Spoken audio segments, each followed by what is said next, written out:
농업용 기계 운전 작업. 첫 번째 시간에는 이제 전동기의 단상 유도 전동기 해가지고 전동기의 종류 및 특징에 대해서 알아봤는데, 이번 시간에도 이어서 종류 및 특징에 대해서 알아볼 겁니다. 앞에 영상을 조금 검토를 해보니까 그 소리가 겹쳐서 잠깐 들린 부분이 있는 것 같은데 좀 양해 바랍니다. 그래도 뭐 다행히 그 길이가 짧아서 큰 지장은 없었을 텐데 아무튼 왜 그런지 쌤도 잘 모르겠어요. 앞으로 이 영상을 녹음하면서 이제 해결해 나가 보도록 하겠습니다. 영상 찍는 게 아직도 적응이 안 돼요. 뭐라고 말하는지도 모르겠고, 그래가지고 굉장히 지금도 낯선데 아무튼 잘 들어주도록 하고, 이번 시간에도 이어서 단상유도 전동기의 종류 및 특징에 대해 알아보도록 하겠습니다.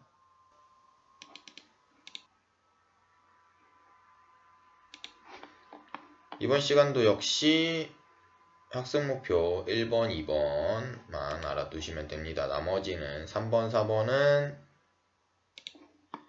이제 다음 시간에 알아야 할 목표고, 지금은 1번, 2번 유도 전동기의 회전 원리와 중요 구조를 이해할 수 있다. 기동 방식에 따라 단상 유도 전동기의 종류를 분류하고 각각의 특징을 설명할 수 있다. 이번 시간은 전 시간보다 더 금방 끝날 것 같아요. 왜냐하면 내용이 길지 않기 때문에. 보면 교과서 10페이지 보면 단상 유도 전동기의 종류 이렇게 나와 있는데, 단상 유도 전동기는 보면 이제 교류 전원에 의해 운전되는 전동기예요.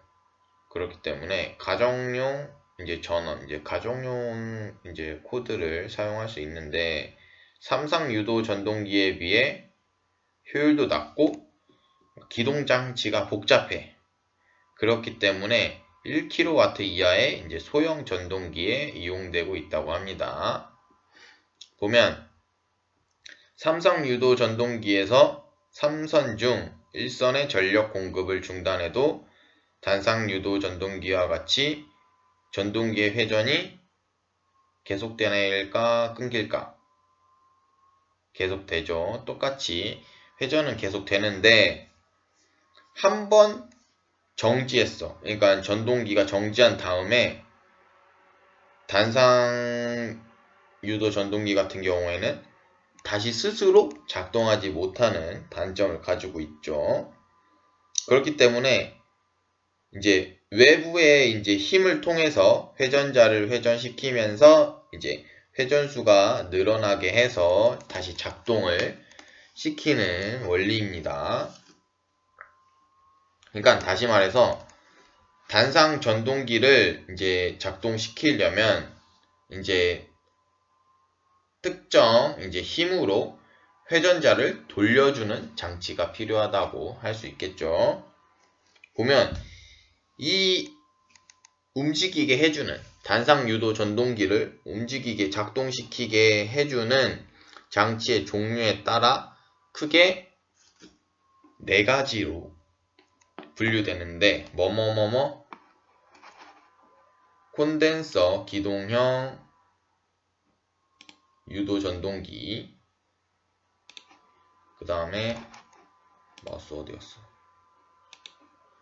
콘덴서 기동형 유도 전동기, 그 다음에 분산 기동형 유도 전동기, 반발 기동형 유도 전동기, 쉐이딩 코일형 유도 전동기, 이렇게 총 4가지로 나뉘죠. 해가지고 하나씩 봅시다. 먼저 콘덴서 기동형 유도 전동기 해가지고 기동 권선에 콘덴서가 직렬 연결되고, 보면은 우측에 사진 보면은 기동 권선이 직렬 연결되고 이제 기동이 완료되면 원심력 스위치에 의해 보조건선이 개방된다 라고 이제 나와 있죠. 해가지고 콘덴서에 의해 보조건선 전류의 위상차가 이제 주건선은 이제 운전건선, 다른 말로 운전건선이라고 합니다. 운전건선 전류의 위상차보다 90도 앞서기 때문에 양 건선이 만드는 합성 자개는 회전 자개를 만든다 하면서 이제 시동 토크가 비교적 크므로 소형 단산 전동기로 이용 범위가 넓다. 그러니까 가장 많이 쓰이는 전동기라고 할 수 있죠. 해가지고 보면은 위상차라고 나와 있는데 이제 어떠한 특정 같은 주파수 두 개에서 나오는 이제 각도의 차이라고 할 수 있어요. 그걸 위상차라고 하고 우리 토크는 많이 들어봤는데 토크가 뭐지? 토크 회전체를 돌리기 위한 이제 회전력을 토크라고 합니다. 그리고 그 다음 분산 기동형 유도 전동기 해가지고 주건선과 보조건선이 있어. 해가지고 주건선이 뭐라 그랬지 좀 전에? 주건선, 운전건선을 주건선이라고 하고 보조건선을 기동건선이라고 합니다. 보면 보조건선은 가는 선이 많이 감겨 있어. 보조건선, 그러니까 기동건선은 가는 선이 많이 감겨 있기 때문에 저항이 크기 때문에 이제 두 건선에 흐르는 전류의 위상이 떨어짐으로써 회전 자개가 생긴다고 하네요. 그 다음 세 번째 반발 기동형 유도 전동기 해가지고 나와 있는데 보면 고정자에는 단상에 주 건선이 감겨 있고 회전자는 직류 전동기의 전기자와 동일한 구조다 라고 나와 있으면서 브러쉬는 고정자 권선의 쭉과 일정한 각을 이루면서 권선을 단락시켜 고정자와 회전자 사이에 일어나는 자극의 반발력에 의해 시동된다 라고 나와 있죠. 해서 시동 토크가 굉장히 큰 게 특징이며 이제 단상 전동기, 우리가 지금 배우고 있는 단상 전동기 중에서 가장 큰 출력을 요구하는데 적합하다라고 나와 있네요. 이건 한번 읽어보시면 될 것 같고 시동 토크가 가장 크다는 특징을 갖고 있다는 것 정도만 알아두면 될 것 같습니다. 그리고 마지막 쉐이딩 코일형 유도 전동기 해가지고 고정자 돌출부에 굵고 단락된 동선을 감아놓은 것을 쉐이딩 코일이라고 한대요.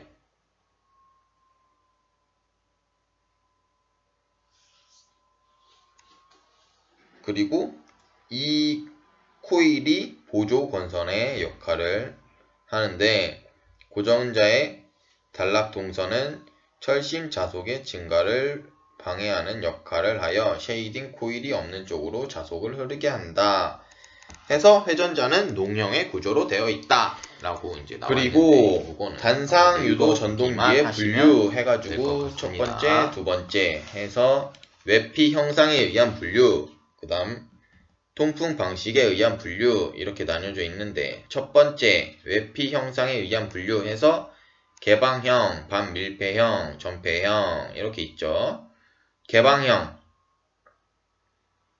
말 그대로 공기가 자유롭게 이제 돌아다닐 수 있게 외피의 개구, 그러니까 출입문 같은 거죠. 개구를 가지는 구조다 해놓고 반밀폐형 이제 통풍구 이외에는 폐쇄된 구조이고 그 다음에 전폐형 말 그대로 전부 다 싹 다 밀폐되어 있어서 통풍이 전혀 되지 않는 구조를 전폐형이라고 합니다.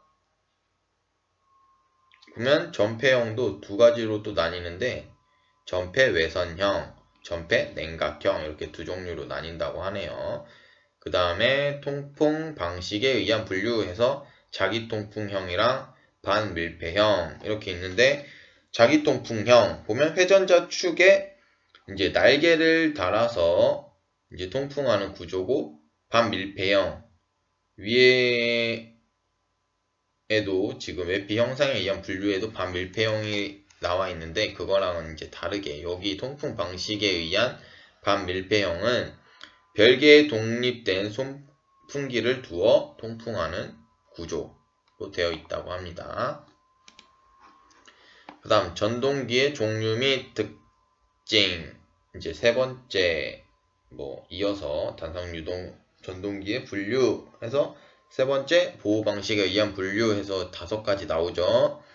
개방 방적 보호형 해서 외기가 내부에 흐르고 빗방울이나 이물질이 내부에 들어오지 못하도록 방지하는 구조입니다. 그 다음에 전폐외선형 해서 다 완전 밀폐된 공간으로서 이제 냉각 효과를 높이기 위해 외부 팬을 갖추고 경우에 따라 이제 외피, 그러니까 바깥쪽에 냉각용 핀이 있는 구조다.